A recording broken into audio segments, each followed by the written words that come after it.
तुकोबाराय आणि माऊली काव्यरचना बघा. जे गाथा बोलतो तेच ज्ञानेश्वरी ही पण बोलते. जगाचा हा बाप दाखविले माये, माती खाता जाये मारावया. मारावया तिने उगारिली काठी, भोने त्या पोटी 14 दावे. 14 भोनं दाखवली ज्यावेळेस काठी उगारली मारायला यशोदेन. इकडं माऊली ज्ञानेश्वरी सांगतात, मागा बाळपणी येणे श्रीपती, ज एक वेळ खादली होती माती, तै कोपोने हाती यशवदा धरियला. आणि मग मग भेने भेने जैसे मुखी झाडा घवयाची नि मिशे, 14 भोने सावकाशे दाखविली.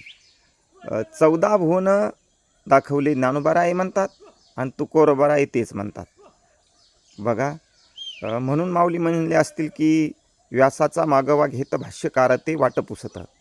व्यास महर्षींनी जे लिहिलं आणि तुकोबारायसारखे भाष्यकार त्यांनी जे केलं तेच या ठिकाणी माऊलींनी लिखाण केलेलं आहे. बघा,